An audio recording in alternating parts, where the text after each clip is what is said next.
Hello, मैं हूं Vinod Kumar. Channel read level first और टू में आपका हार्दिक स्वागत है।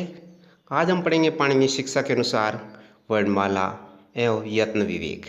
यदि अभी तक चैनल को सब्सक्राइब नहीं किया है तो सब्सक्राइब कर लेना। आपको लैंग्वेज संस्कृत के रीड लेवल फर्स्ट और टू के लिए संपूर्ण सिलेबस के वीडियो मिलते रहेंगे। पाणिनि शिक्षा के अनुसार वर्णमाला। पाणिनि शिक्षा के अनुसार कुल वर्ण 63-64 माने गए हैं। इनमें से 21-22 स्वर तथा 42 शेष वर्ण माने गए हैं। अब ये निम्न किस प्रकार से है ये देखते हैं। स्वर 21-22,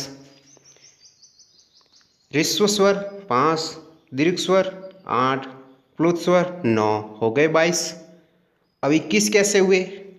लृ केवल प्लुत माना जाएगा या ह्रस्व और प्लुत दोनों माना जाएगा तो 22 होंगे, लेकिन लृ यदि केवल प्लुत माना गया तो 21 होंगे स्वर।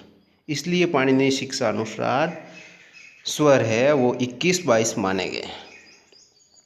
शेष वर्ण 42, पशिश स्पर्श वर्ण कु, छु, टु, तु, पु वर्ग, जिन्हें उदित वर्ण भी कहा जाता है।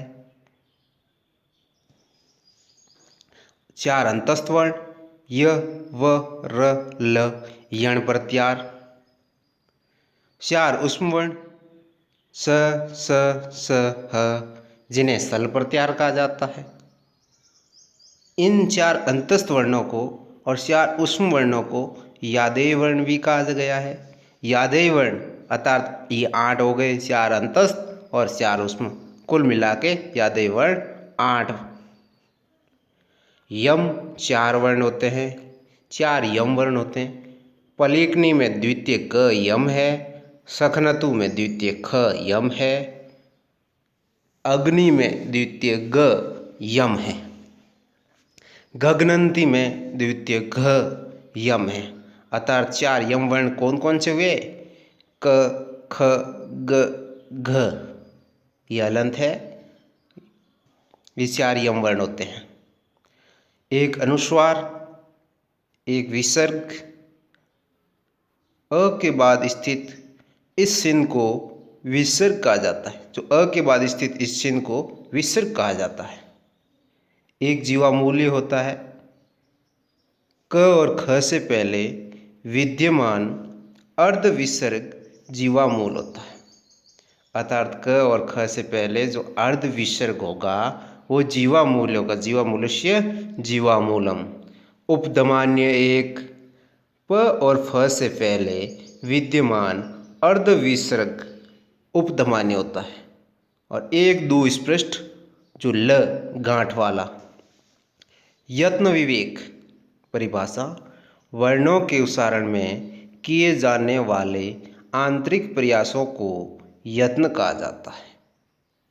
अर्थात उच्चारण के लिए जो आंतरिक कोशिश की जाती है उसको यत्न या प्रयत्न कहते हैं।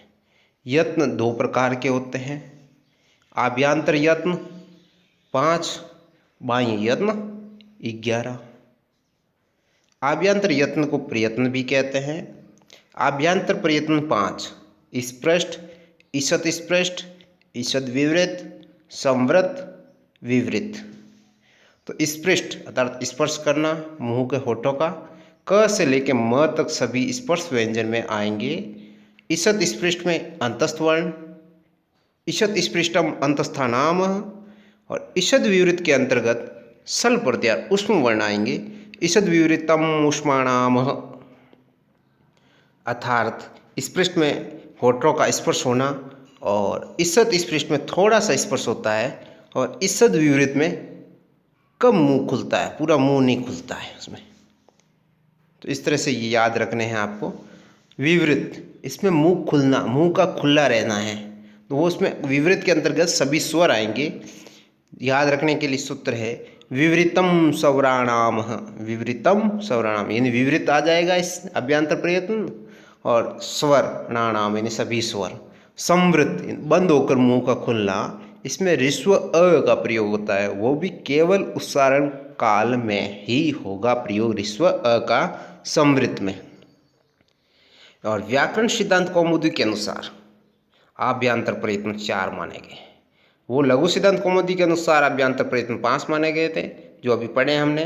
और ये है व्याकरण सिद्धांत कौमुदी के अनुसार आभ्यंतर प्रयत्न जो 4 माने गए हैं। स्पष्ट वही है 25 स्पर्श व्यंजन, ईषद स्पष्ट वही यण प्रत्यार यवर लचार। विवृत के अंतर्गत स्वर और स्वर्ण को शामिल कर दिया गया। संवृत के उच्चारण काल में ऋस्व अ। अब देखते हैं बाह्य यत्न जो 11 प्रकार के।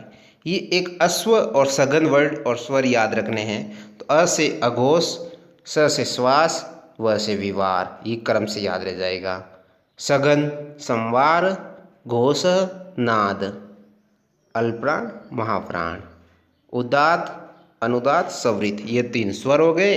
व्यंजन आधारित बाह्य यत्न 8 और स्वर आधारित 3। अघोष श्वास विवार अर्थात अश्व वर्ड एक सिर्फ आपको याद रखना है ताकि याद रह जाए। प्रत्येक वर्ग का पहला दूसरा वर्ण स और जीवामूल और उपदमान्य तथा यम वर्ण प्रथम व द्वितीय अर्थात खर प्रत्याहार और विसर्ग, इनका उच्चारण या इनका मेल बाह्य यत्न अघोष श्वास विवार के अंतर्गत आता है। सघन अर्थात संवार घोष नाद, प्रत्येक वर्ग का तीसरा चौथा व 5वां वर्ण ह वर्ण य व र ल हस प्रत्यार बोले तो संवार घोषनाद के अंतर्गत आएगा। यम वर्ण का तीसरा व चौथा वर्ण ये संवार घोषनाद अर्थात सघन के अंतर्गत आते हैं। अल्प्राण अल्प इन छोटा, तो य व र ल ये पहले आते हैं उस वर्ण से, तो ये छोटे हैं इसका मतलब, तो य व र ल हो गए। और प्रत्येक वर्ग का पहला तीसरा 5वां वर्ण अल्प्राण होता है। महाप्राण महान है स ह, तथा प्रत्येक वर्ग का दूसरा व चौथा वर्ण महाप्राण है। स ह और दूसरा और चौथा वर्ण प्रत्येक वर्ग का महाप्राण है। उदात इसका सूत्र रहेगा उच्छेर उदात, इसमें कोई चिन्ह नहीं होता है। उदाहरण के तौर पर आ, जैसे कि इसमें कोई चिन्ह नहीं है। अनुदात निषेर अनुदात इसका सूत्र हो गया, नीचे आड़ी रेखा रहेगी जैसे अर्वांग, तो ये अ के नीचे एक आड़ी रेखा है। इस तरह से उदाहरण देके पूछा जा सकता है ये किसका उदाहरण है, तो अनुदात का हो जाएगा। सवृत समहार सवृत, उसमें ऊपर खड़ी रेखा रहेगी, न कि आड़ी। आड़ी गलती से लिखा है लेकिन आड़ी नहीं रहेगी, ऊपर खड़ी रेखा रहेगी। कव वो अश्वाहा, इसमें उदाहरण के तौर पर ये व के ऊपर और अंतिम व के ऊपर खड़ी रेखा है, ये सवृत समाहार का उदाहरण हो जाएगा। और प्रत्येक वर्ण चाहे स्वर हो या व्यंजन का एक ही आभ्यंतर यत्न एक ही होता है। आभ्यंतर यत्न एक ही होता है चाहे स्वर हो या चाहे व्यंजन हो, लेकिन व्यंजनों के 4 बाह्य यत्न होते हैं और प्रत्येक स्वर के 3 बाह्य यत्न, यानी कि आभ्यंतर यत्न में तो चाहे स्वर हो व्यंजन हो एक ही आभ्यंतर यत्न होगा, और व्यंजनों के बाह्य यत्न में 4 और स्वरों के 3 बाह्य यत्न होते हैं। अब लेते हैं क्वेश्चन जो पीछे आए हुए एग्जाम में।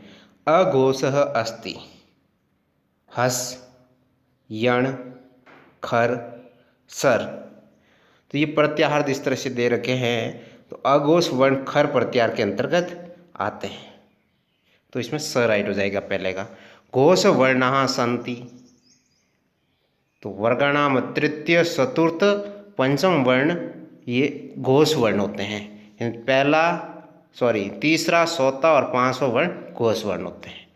तीसरा क्वेश्चन, वर्गाणाम द्वितीय चतुर्थ वर्ण उष्म वर्ण बाह्य प्रयत्न संति, ये बाह्य प्रयत्न में किस में आते हैं, दूसरा और चौथा वर्ण और उष्म वर्ण, तो ये महाप्राण में अंतर्गत आते हैं। ब राइट हो जाएगा इसका आंसर। चौथा क्वेश्चन, अंतस्थ वर्णानाम बाह्य प्रयत्न भवति, अंतस्थ वर्ण जो य व र आते हैं वो संवार में भी आएंगे, घोष में भी आएंगे, नाद में आएंगे, यानी कि सर्वे राइट हो जाएगा द।